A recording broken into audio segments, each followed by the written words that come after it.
नमस्कार दोस्तों, स्वागत है आपका आपके ही अपने यूट्यूब चैनल फ्री एजुकेशन में। दोस्तों आज के इस वीडियो में हम सामान्य अध्ययन यानी कि जीके जीएस के मोस्ट इंपोर्टेंट क्वेश्चन को डिस्कस करने वाले हैं। और दोस्तों आज के इस वीडियो लेक्चर में हमने जितने भी क्वेश्चन को ऐड किया है सारे के सारे क्वेश्चन इंपोर्टेंट और अच्छे लेवल के क्वेश्चन हैं। और दोस्तों सभी क्वेश्चन को हम बिल्कुल डिटेल में विथ एक्स्ट्रा फैक्ट के साथ में डिस्कस करेंगे। तो चलिए दोस्तों शुरुआत कर लेते हैं नंबर फर्स्ट क्वेश्चन से। पहला हमारा क्वेश्चन है, शेर की पूंछ वाला मकाक किस वन्यजीव रिजर्व में पाया जाता है। तो देखो दोस्तों, यदि आपको पहले से किसी क्वेश्चन का आंसर पता है तो वीडियो को पॉज करके अपना आंसर भी लगा सकते हैं और वीडियो के लास्ट में हमें ये जरूर बताएं कि आपने कितने क्वेश्चन का करेक्ट आंसर दिया। तो देखो दोस्तों, शेर की जैसी पूंछ वाला जो मकाक है आप लोग फोटो में भी देख पा रहे होंगे, ठीक है। ये कहाँ पर पाया जाता है दोस्तों? ये नीलगिरी वन्यजीव रिजर्व में पाया जाता है। ए ऑप्शन सही हो जाएगा। ये जो मकाक है, सबसे पहले आपको जानना होगा कि मकाक जो है ये बंदर की एक दुर्लभ प्रजाति है, ठीक है। ये बहुत कम पाई जाती है, ये नीलगिरी वन्यजीव रिजर्व में पाई जाती है। और इसकी जो पूंछ और मुंह है आप देख पा रहे होंगे कैसे होते हैं, तो ये शेर के जैसे होते हैं, ठीक है। ये क्वेश्चन पूछा गया है। अच्छा, जो नीलगिरी वन्यजीव रिजर्व है ये कहाँ पर स्थित है दोस्तों? ये स्थित है तमिलनाडु में, ठीक है। ये तमिलनाडु में स्थित है। नेक्स्ट वन की हम बात करेंगे और नेक्स्ट हमारा क्वेश्चन है, प्राचीन भारत में चिकित्सा शास्त्र पर ग्रंथ किसने लिखा था दोस्तों? प्राचीन भारत में और चिकित्सा शास्त्र पर जो ग्रंथ है ये लिखा था चरक ने। सी ऑप्शन सही हो जाएगा, ठीक है। चरक ये कौन थे? तो कनिष्क के दरबार में ये राजवैद्य थे, ठीक है। पूछा जाता है किसके दरबार में ये राजवैद्य थे, तो ये कनिष्क के दरबार में राजवैद्य थे चरक। और चरक ने चिकित्सा शास्त्र यानी कि औषधि शास्त्र पर चरक संहिता लिखा था, ठीक है। चरक संहिता किसने लिखा था? तो ये चरक ने लिखा था। नेक्स्ट वन की हम बात करेंगे, राष्ट्रीय हिंदी दिवस कब मनाया जाता है दोस्तों? राष्ट्रीय हिंदी दिवस जो है ये 14 सितंबर को मनाया जाता है। ए ऑप्शन सही हो जाएगा। 14 सितंबर को क्यों मनाया जाता है? क्योंकि 14 सितंबर 1949 को हिंदी भाषा को राजभाषा का दर्जा मिला था, ठीक है। इसलिए 14 सितंबर को राष्ट्रीय हिंदी दिवस मनाते हैं। अच्छा, ये तो हमने बात करी है राष्ट्रीय हिंदी दिवस की। यदि आपसे पूछा जाए कि विश्व हिंदी दिवस कब मनाया जाता है दोस्तों? विश्व हिंदी दिवस जो है ये मनाया जाता है 10 जनवरी को, ठीक है। दोनों अलग अलग हैं, दोनों आपको याद रखना है। नेक्स्ट हमारा क्वेश्चन है, सिंधु सभ्यता के किस स्थल का स्थानीय नाम माउंट ऑफ द डेड है दोस्तों? Mount of the dead Sindhu सभ्यता के किस स्थल का नाम है दोस्तों? माउंट ऑफ डेड जो है ये मोहनजोदाड़ो को कहा जाता है, ठीक है। माउंट ऑफ डेड, ठीक है दोस्तों। मोहनजोदाड़ो की खोज यदि पूछा जाए कि किसने की थी दोस्तों? मोहनजोदाड़ो की खोज जो है ये राखलदास बनर्जी ने की थी, ठीक है। और कब की थी? तो 1922 ईस्वी में इसकी खोज की गई थी। और वर्तमान में मोहनजोदड़ो कहाँ पर स्थित है? तो ये पाकिस्तान के सिंध प्रांत में और सिंधु नदी के किनारे स्थित है, ठीक है। मोहनजोदड़ो को क्या कहा जाता है? माउंट ऑफ द डेड यानी कि मृतकों का टीला। हिंदी में पूछा जाए कि मोहनजोदड़ो को क्या कहा जाता है, तो मृतकों का टीला कहा जाता है मोहनजोदड़ो को। ये कई बार फैक्ट रिपीट हुआ है क्वेश्चन बनकर। नेक्स्ट हमारा क्वेश्चन है, त्वचा का रंग काला या फिर गोरा किसके कारण होता है? कोई काला होता है, कोई गोरा होता है। तो त्वचा को जो रंग है ये मेलानिन पिगमेंट के कारण होता है, ठीक है। सी ऑप्शन सही हो जाएगा। ये क्वेश्चन भी मोस्ट इंपोर्टेंट क्वेश्चन रहेगा आपके एग्जाम पॉइंट ऑफ व्यू से। नेक्स्ट हमारा क्वेश्चन दोस्तों, विडाल टेस्ट किस रोग के निदान के लिए किया जाता है दोस्तों? जो विडाल टेस्ट है टाइफाइड के निदान के लिए किया जाता है। बी ऑप्शन सही हो जाएगा। टाइफाइड को क्या किस नाम से जाना जाता है? तो इसको आंत का बुखार भी कहते हैं, ठीक है। इसको आंत का बुखार कहा जाता है। और टाइफाइड जो है ये बैक्टीरिया से होता है, ठीक है। टाइफाइड जो है ये बैक्टीरिया से होने वाला एक रोग है। और किस बैक्टीरिया से होता है टाइफाइड?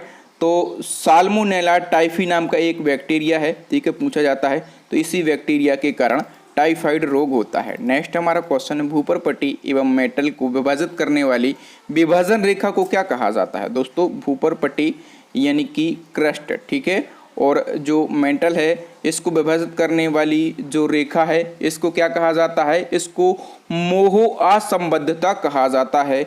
ए ऑप्शन सही हो जाएगा, ठीक है। और दोस्तों यदि हम बात करें, ये आप देख भी पा रहे होंगे ये क्रस्ट वाला एरिया है, ठीक है।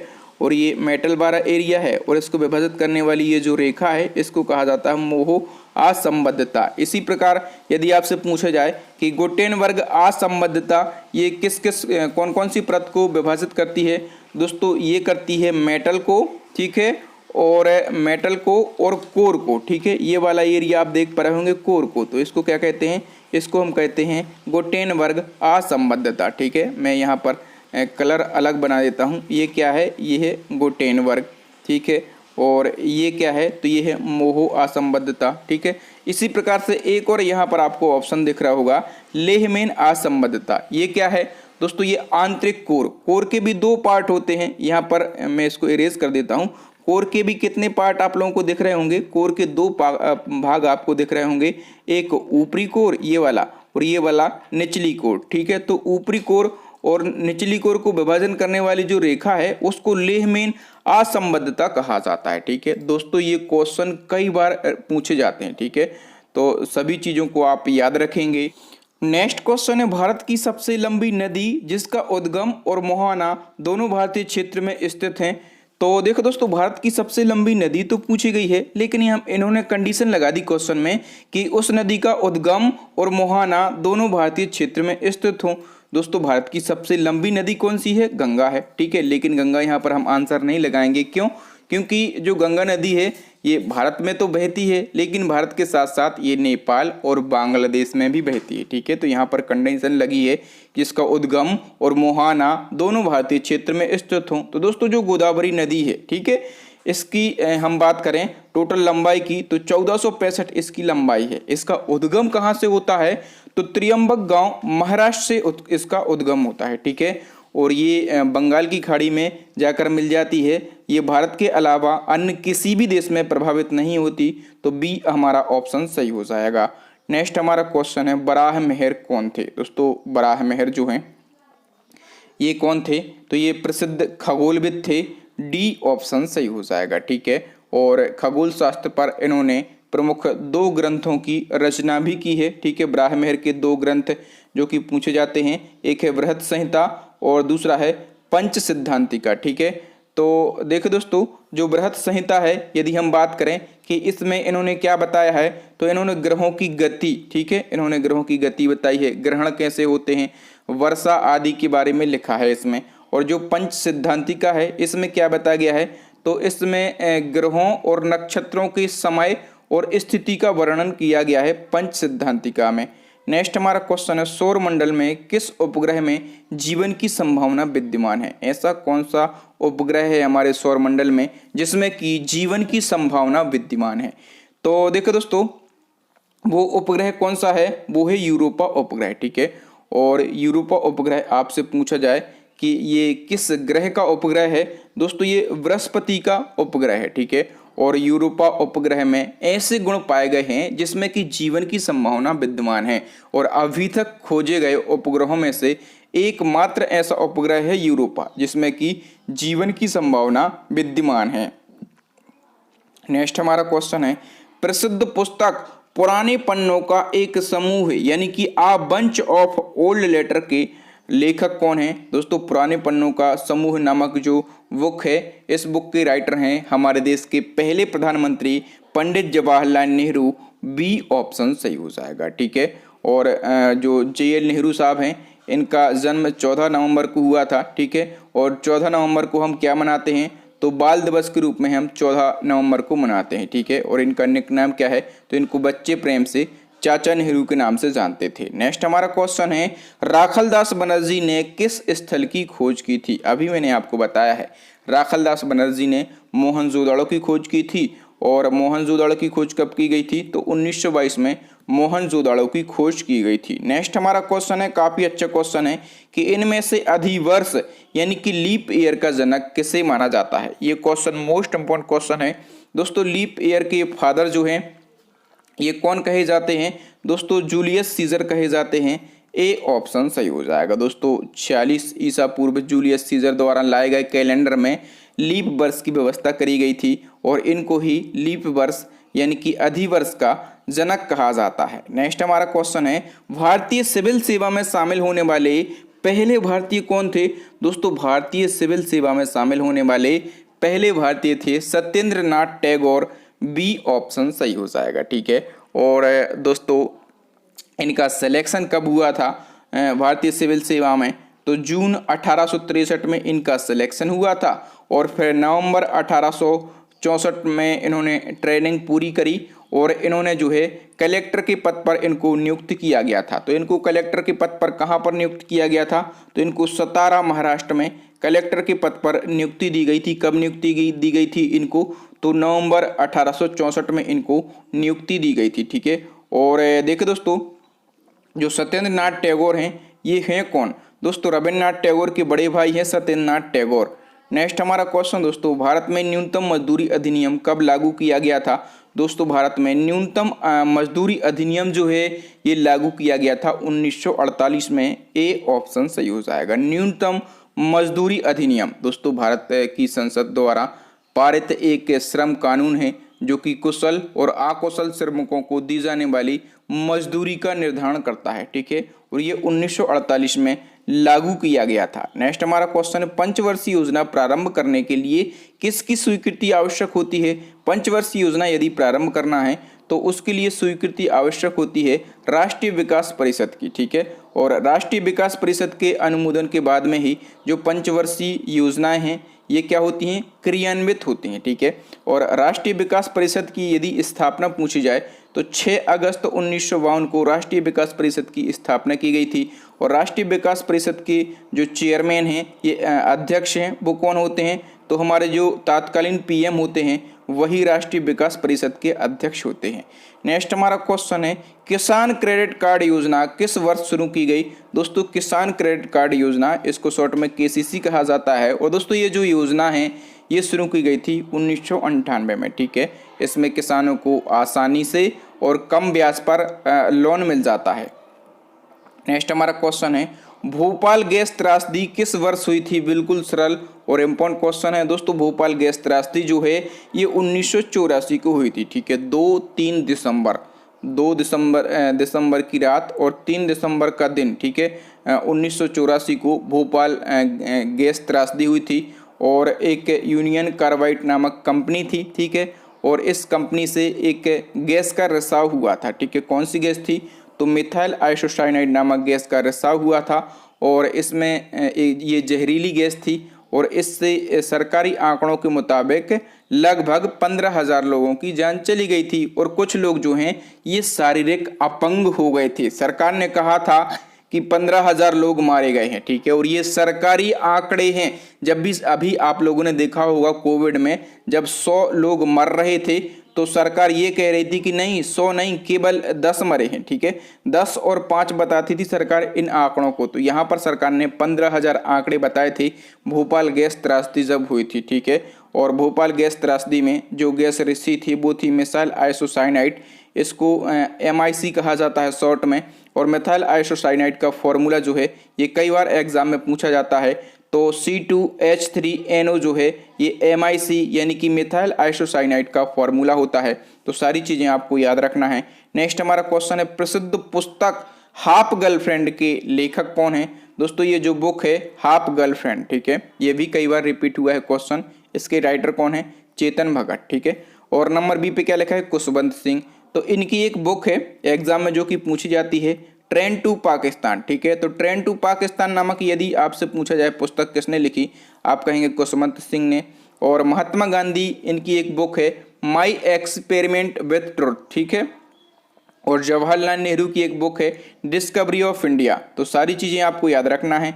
नेक्स्ट हमारा क्वेश्चन है, पुरुषों की नसबंदी को क्या कहा जाता है? दोस्तों पुरुषों की नसबंदी को कहा जाता है बेसोक्टॉमी। क्या कहा जाता है?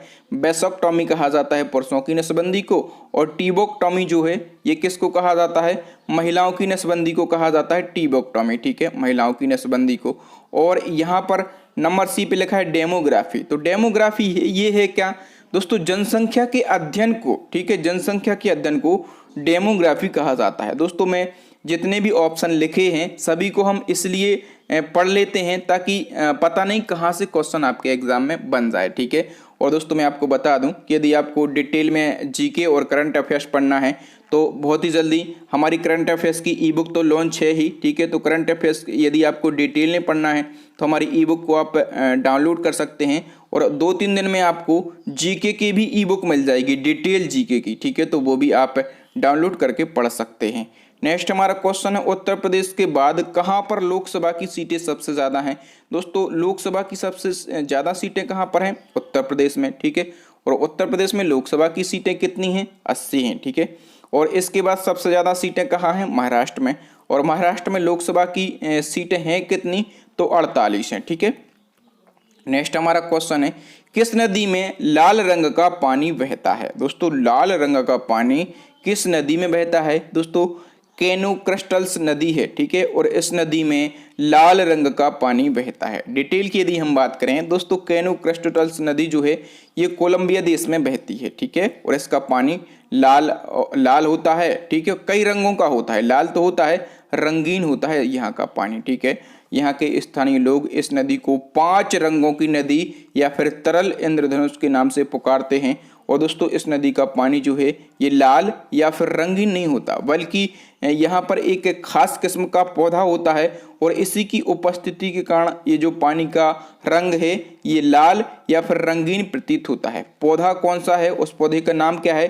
तो मैकेरेनिया क्लेबेगरा जो है इस पौधे का नाम है और इसी की उपस्थिति के कारण जो है इस नदी का पानी लाल और रंगीन प्रतीत होता है। नेक्स्ट क्वेश्चन है, मौर्य साम्राज्य की प्रचलित मुद्रा का नाम क्या था? दोस्तों मौर्य साम्राज्य में जो मुद्रा प्रचलित थी, जो चलन में थी, उसका नाम था पण। ये क्वेश्चन भी कई बार रिपीट होता है, ठीक है। और मौर्य साम्राज्य यदि आपसे पूछा जाए कि इसकी स्थापना किसने करी थी, इसकी स्थापना करी थी चंद्रगुप्त मौर्य ने, ठीक है। और यदि आपसे पूछा जाए कि अंतिम शासक कौन थे मौर्य साम्राज्य के, तो आप क्या कहेंगे? बृहद्रथ जो हैं इसके अंतिम शासक थे, ओके। नेक्स्ट वन की हम बात करेंगे और दोस्तों नेक्स्ट हमारा क्वेश्चन है, अशोक अपने शिलालेखों में प्रायः किस नाम से संदर्भित है? दोस्तों अशोक अपने शिलालेखों में किस नाम से संदर्भित है? तो दोस्तों प्रियदर्शी नाम से संदर्भित है, ठीक है। अशोक के प्रायः सभी अभिलेखों में उसे क्या कहा गया है? प्रियदर्शी कहा गया है। प्रियदर्शी का अर्थ क्या होता है? तो देवताओं का प्रिय राजा जो है ये प्रियदर्शी का अर्थ होता है। नेक्स्ट हमारा क्वेश्चन है दोस्तों, ब्राह्मी लिपि को किसने स्पष्ट किया है? दोस्तों जो ब्राह्मी लिपि होती है, ठीक है, इसको स्पष्ट किया है जेम्स प्रिंसेस ने। सी ऑप्शन सही हो जाएगा दोस्तों, ब्राह्मी या फिर खरोष्टी लिपि, ठीक है। ब्राह्मी या फिर खरोष्टी लिपि को स्पष्ट पढ़ने का श्रेय किसको दिया जाता है? तो जेम्स प्रिंसेस को इसको स्पष्ट पढ़ने का श्रेय दिया जाता है, ठीक है। और जेम्स प्रिंसेस ये कौन थे? दोस्तों ईस्ट इंडिया कंपनी में यह एक अधिकारी थे, ठीक है। और इन्हीं को ब्राह्मी लिपि या फिर खरोष्टी लिपि को पढ़ने का श्रेय दिया जाता है। दोस्तों यहाँ पर हमने 25 क्वेश्चन को डिस्कस किया है जीके जीएस के, और सभी क्वेश्चन को हमने बिल्कुल डिटेल में विथ एक्स्ट्रा फैक्ट के साथ में डिस्कस किया है। दोस्तों इसी प्रकार से यदि आपको डिटेल में जीके और करंट अफेयर्स पढ़ना है तो हमारी ई बुक को आप डाउनलोड कर सकते हैं। आपको ई बुक की लिंक जो है ये इसी वीडियो के डिस्क्रिप्शन में मिल जाएगी, तो अभी के अभी आप ई बुक को डाउनलोड कर लें। अब नेक्स्ट एंड लास्ट क्वेश्चन है, आपके लिए चैलेंजिंग क्वेश्चन है, इसका आंसर आपको कमेंट सेक्शन में कमेंट करके बताना है। दोस्तों शिमला का संत किसको कहा जाता है? आपके लिए 4 ऑप्शन दिए गए हैं, ठीक है। और यदि आपको इसका आंसर पता है और जिसको भी शिमला का संत कहा जाता है उसके बारे में कम से कम 5 फैक्ट आप लिखें, वो इम्पोर्टेंट फैक्ट जो कि एग्जाम पॉइंट ऑफ व्यू से इम्पोर्टेंट हों, उन फैक्टों को आप ज़रूर लिखें। तो थैंक यू दोस्तों, वीडियो देखने के लिए बहुत बहुत धन्यवाद। आपको वीडियो कैसा लगा ईमानदारी से कमेंट सेक्शन में कमेंट करके बताएं। वीडियो अच्छा लगा हो तो वीडियो को लाइक करें, अपने दोस्तों के साथ इस वीडियो को शेयर करें। और जो न्यू स्टूडेंट हैं हमारे वीडियोस को पहली बार देख रहे हैं वो हमारे चैनल को सब्सक्राइब कर लें, साथ में बेल आइकन दबा लें, ताकि जब भी मैं कोई नया और लेटेस्ट वीडियो डालूं तो उसका नोटिफिकेशन आपको मिल सके, आप हमारे वीडियो सबसे पहले देख सकें। दोस्तों इसी प्रकार के इम्पोर्टेंट वीडियो देखने के लिए हमारी प्लेलिस्ट को विजिट करें। प्लेलिस्ट की लिंक आपको यहाँ पर आई बटन में मिल जाएगी या फिर नीचे आपको डिस्क्रिप्शन में मिल जाएगी, या फिर दोस्तों अभी आपको स्क्रीन के ऊपर 3 वेरी यूजफुल वीडियो दिख रहे होंगे, इन वीडियोज़ को ज़रूर देख लें। थैंक यू दोस्तों, राम राम दुआ सलाम। मिलते हैं नेक्स्ट वीडियो में किसी नए टॉपिक के साथ, तब तक के लिए इजाज़त दीजिए। जय हिंद, जय भारत, वंदे मातरम, भारत माता की जय।